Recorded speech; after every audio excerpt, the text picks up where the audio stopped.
show now with our first story. Our first story is about Solution Football Club of Anambra State are playing in the second tier of Nigerian club football called the NNL. And what a story as Gateway FC of Abeokuta on Sunday, the 2nd of March 2024, Foster Solution FC to a score draw in one of the match day tour fixtures of the ongoing 2023-2024 Nigeria National League season played at the Awka City Stadium. Cameroonian tactician Anthony Encho kick-started his coaching adventure with the Solution boys, injecting 2 new acquisitions in Gabriel Adeolu and Chimezie Chukwujeku in the starting 11 with Joseph Igwe, who made his first start of the season captaining the team in the match. Daniel Okpodi came close to scoring in the 14th minute with his effort inches above the upright after connecting through to a pass into his path from Gabriel Adeolu's headed effort. Adeolu came close to scoring in the 24th minute from a left-footed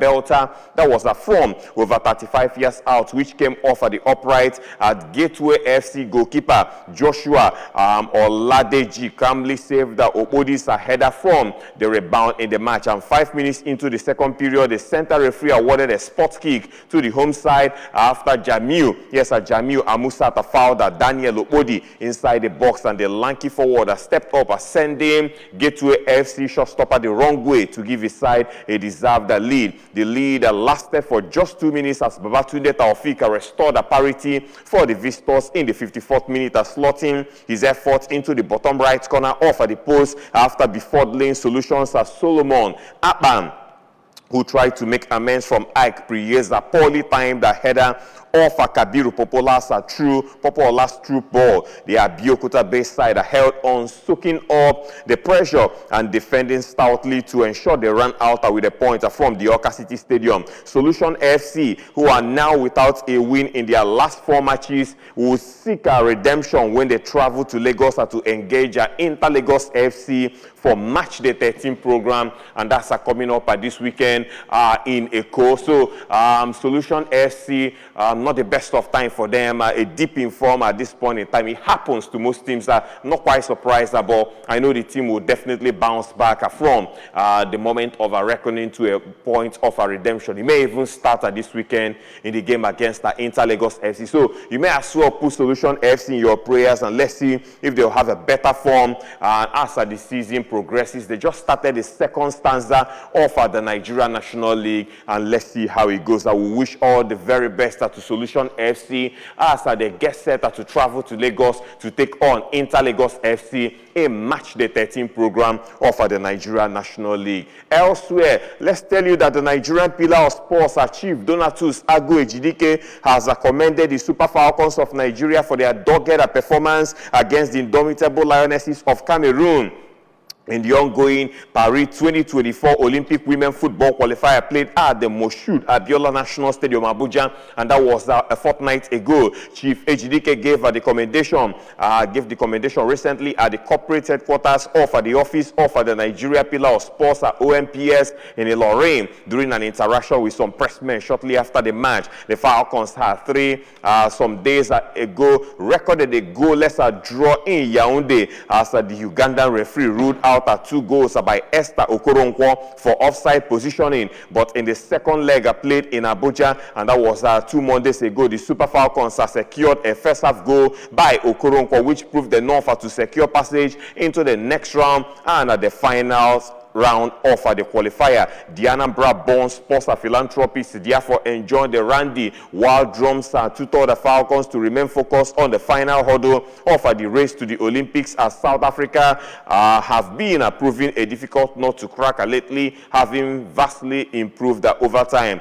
The last time the Falcons qualified for the Olympics was in Beijing 2008, as they failed to qualify for the 2012 edition hosted by the City of London, and the 2016 edition in Rio de Janeiro, and the 2020 edition hosted by Tokyo, the capital city of Japan. Elsewhere, let's tell you that the Sambo Association of Nigeria, SAN, has named 4 athletes for the 13th African Games taking place in Accra, Ghana from the March 8 to 23, and according to to the vice president of the SAN, Sherif Hamid, the contingent is made up of 2 men and 2 women, and they are Jonah Kajido, 79 kg, James Chegwan, 58 kg, Fatima Oboyomi, 65 kg, and Charity Jato, 59 kg. Hamid, who is also the joint secretary of the African International Association of Combative Sports, IACS, said that participants in the games will give more people give participants at the game the opportunity to appreciate the uniqueness of the sports, being one of the fastest growing sports in the world, he said. Moving away from that, let's talk about the police game. Yes, the police games came to an end, and that was over the weekend. Let's tell you that the 14th police game tagged at the Oluyole 2024 ended on Saturday, with the force headquarters Abuja leading the medals table with 93 medals. According to the medals table made available by the organizers, the force headquarters are leading with a total of 43 gold, 21 silver, and 29 bronze medals, while Zone 2 we are second with 39 gold, 20 silver, and 33 bronze medals. Zone 11 sits in third place with 23 gold, 25 silver, and 28 bronze medals, with Zone 9 amassing 12 gold, 13 silver, and 12 bronze to occupy a 4th position at the end of the games. At the bottom of the medal table, Zone 3 in the 18th position with only 1 silver, Zone 15 17th with 2 silver and 6 bronze, while Zone 10 in 16th position with 3 silver and 3 bronze. However, games organizers say some results were expected to arrive before the close of the games at the sporting event, which started on February 24 in Ibadan. The Oyo State capital concludes with a closing ceremony with dignitaries are expected to grace that occasion, and I can confirm to you that that has come to an end, and I will say congratulations to the force headquarters to emerging tops of the medals table at the end of the 14th edition of the police games. You could recall that sometime Anambra State hosted that was 2020, sometime just before the advent of COVID-19, we hosted, and it was a moment to cherish for sports lovers in the state. And now let's go to NFF. Let's tell you that Nigeria head coach Jose Peseiro says it has been a privilege to be part of the Super Eagles family after announcing his departure at the end of his contract. There had been heavy speculation over the future of the Portuguese after he exceeded expectations by leading his side to last month's African Cup of Nations final, where they lost to host Ivory Coast. Writing on X, formerly known as Twitter, it was a pride and honor to coach the Super Eagles. It has been 22 months of immense dedication, sacrifice, emotion, and enormous enthusiasm, he said. We feel a sense of fulfilledness. The 63-year-old also thanked members of the Nigeria Football Federation and his players, are saying that it had been a great pleasure to lead them, before offering a big hug to all. The former Porto and Al Ahly boss, who also had spells in charge of Venezuela and Saudi Arabia, was named as Nigeria's head coach in September 2021,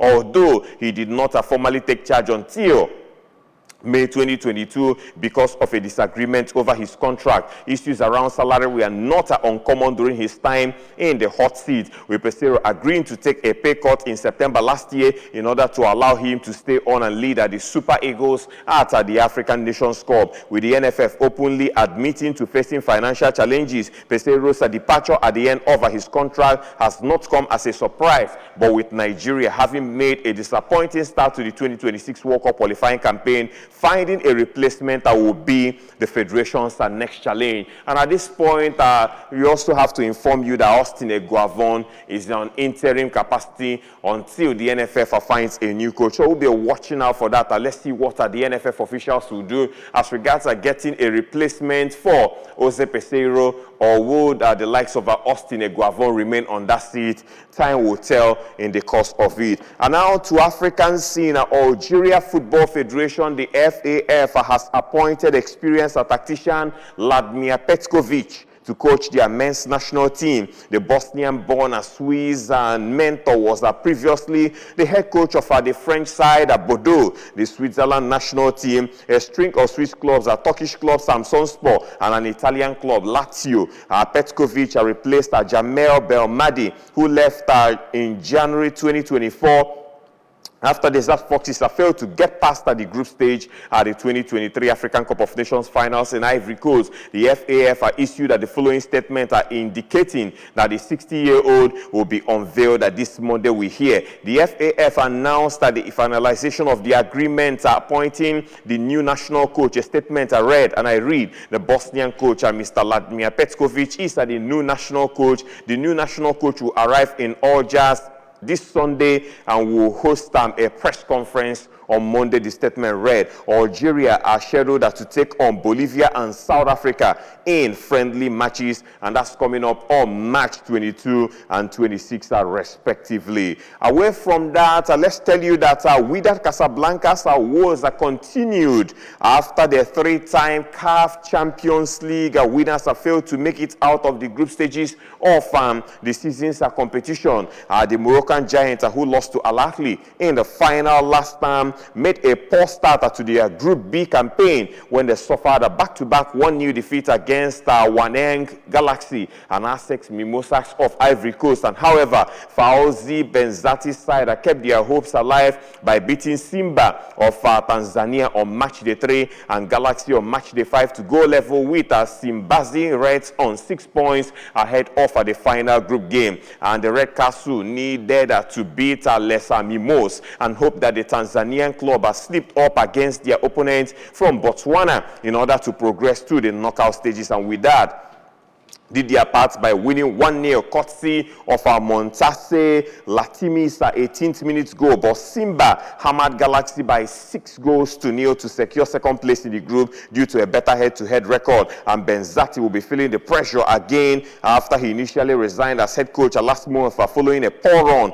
of results in the Botola Pro before going back on his decision. And away from football now, let's check out what's happening in the world of athletics. In athletics, American Christian Coleman says that he is stepping into his prime after beating Noah Liles to 60 meters gold in their showdown at the World Athletics Indoor Championship happening in Glasgow. And Coleman, the world record holder in the event, clocked a world-leading 6.41 seconds to take an impressive victory. And world 100 meters and 200 meters champion Liles, unable to add his expanding list of global sprint titles, ran a time of 6.44 seconds. And Jamaicans Akeem Blake beat Kenyans Ferdinand Omoyala to bronze in a time of 6.46 seconds. Elsewhere, Great Britain's Morgan Lake finished 6th in the women's high jump final, and the 26-year-old came into the championship with a medal's ambition, but was unable to improve on her final round clearance at 1.92 meters as Australia's Nicola Olislagas beat Ukraine's Yaroslava Mahushik to gold in that event. And British team captain Lavia Nielsen qualified for the finals, the 400 meters finals, and Jemerikia secured her place in the weekend's 800 meters semi-finals run. And still, talking about that sports, let's move to tennis right now. Britain's Emma Raducanu has been given a wild card for Indian Wells this week. It may interest you to know the 21-year-old is ranked at 252nd in the world as she continues her comeback from an 8-month injury layoff. American 7-seed major champion Venus Williams, 43 years of age, and Danish former world #1 Carolina Wozniacki have all been handed a wildcards for the WTA 1000 tournament in California, the hardcourt event, which is one of the biggest outside of the 4 Grand Slam tournaments starts this Wednesday. Raducanu, who shot to prominence with a stunning triumph at the 2021 US Open as a teenage qualifier, is ranked too low for direct entry into the top WTA tournament. She missed most of the 2023 season after surgical operations on both of her wrists. wrist as well as ankle surgery before returning to the tour, and that was in January. A protected injury ranking on 103rd that helped that the former British #1 enter last month's Australian Open, which happens to be the first Grand Slam of the year in tennis, without needing to go through qualifying. But the rule which allows our players to freeze their rankings if they are out for 6 months or more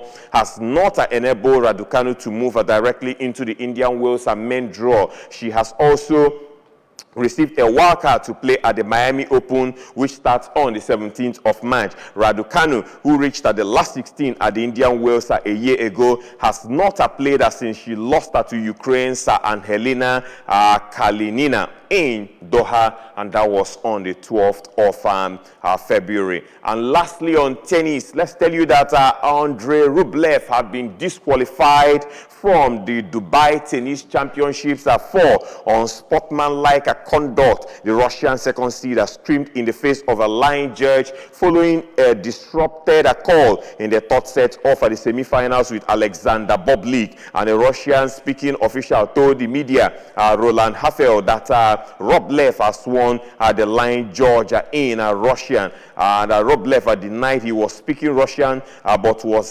faulted for unsportsmanlike conduct by umpire Miriam Blier. And the world #5, who was trailing 6-5 in the final set, will lose all his prize money and ranking points for the week. And fellow Russian Daria Kasatkina, world #12 in the women's rankings, called the decision a joke. And Russian-born Kazakh Bublik, who received a code violation for smashing his racket earlier in the match, was awarded the win 6-7, 7-6, 6-5 at the end of that decision taken. Now we move back to some football news. Let's tell you that this referee, McClattenburg, if you've been following the Premier League, is back in the news again. Nottingham Forest referee, analyst McClattenburg, criticized the officiating in the build-up to Liverpool's dramatic winner at the City Ground, and that was on Saturday. And Clattenburg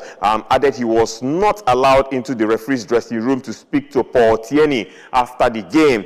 Forest players surrounded Tierney after full-time, fuming at the decision to give Liverpool the ball following a head injury to Ibrahima Konate on that one. And the home side had possession when the ball was stopped. And however, Tierney restarted the game with the ball at the feet of Liverpool goalkeeper Calvin Keller, and Darwin Núñez then scored the winning goal 1 minute and 50 seconds remaining. And Forest coach Stephen Reid was shown a red card for remonstrating with Tierney after the final full-time whistle in that game, and Nottingham Forest lost by a goal to nil in that one. Lastly, let's tell you that Red Bull's Max Verstappen sent out a chilling message to his Formula One rivals with a crushing victory in the season-opening Bahrain Grand Prix. He brushed off controversy surrounding his team principal Christian Horner to dominate after a brief challenge at the start from Ferrari's Charles Leclerc. And Verstappen led teammate Sergio Perez home ahead of Ferrari's Carlos Sainz, and Leclerc recovered from dropping to fifth earlier on to pass Mercedes George Russell for fourth in the closing laps. And the weekend in Bahrain had been dominated by Horner, who has been at the center of a complaint of inappropriate behavior from a female colleague that was from last month. And now we move away from Formula One now to result service of matches are played across Western Europe. Let's see how time can accommodate us to do this. In France, Lens got a win away from home. It was at the Stade Jolon, and they went to Lyon and defeated them by 3-0. Quite a shocking result. Elsewhere, it was Rennes 1 to Lorient 2.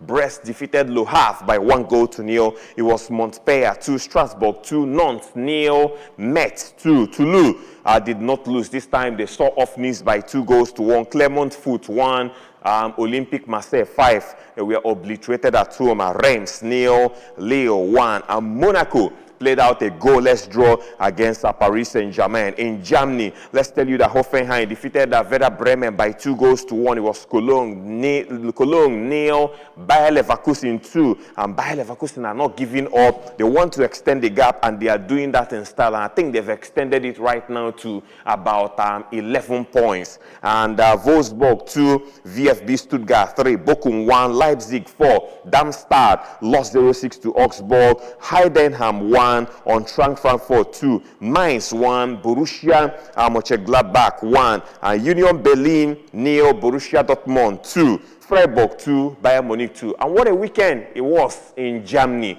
And I can tell you that 9 matches played this weekend, only one team won their match at home, and that was Hoffenheim that defeated Werder Bremen by 2-1. There were a record of 6 away wins. That tells you how the league has grown out there in Germany. 6 away wins and about 2 draws in the German Bundesliga. Let's go quickly to Spain. Real Mallorca 1, Girona nil, Atletico Madrid 2, Real Betis 1. Villarreal defeated Granada by 5-1. It was Valencia 2, Real Madrid 2, Getafe 3, Las Palmas 3, Rayo Vallecano 1, Cadiz 1. Sevilla saw off Real Sociedad by 3-2.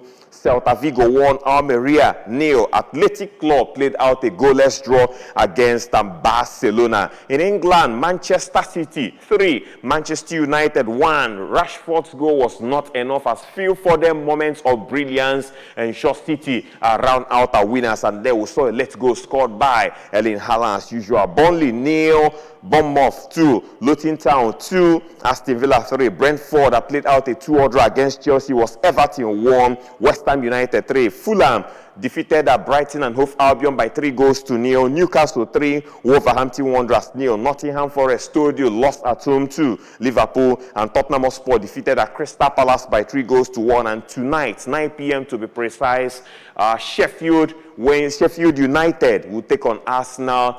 We hear the full team of Arsenal of almost back at fit. Thomas Partey is already fit, and Mikel Arteta has confirmed that he will be in for this match, and a lot of players. Gabriel Jesus is also in. Fabio Vieira is also in. Jurgen Timber, who's been out with anterior cruciate ligament, may just be ready for this one, but time will tell. 9 p.m. Sheffield United taking on Arsenal in the Premier League to sum it up at 4 at this match day. That's the program for this Monday. Thank you so much for being here. The program continues from Tuesday down to Friday. 9:15 to 9:55 a.m. is the time. I am Ike Nwokede. Like I usually say, have a lovely week, but remember to keep sporting. Bye-bye now.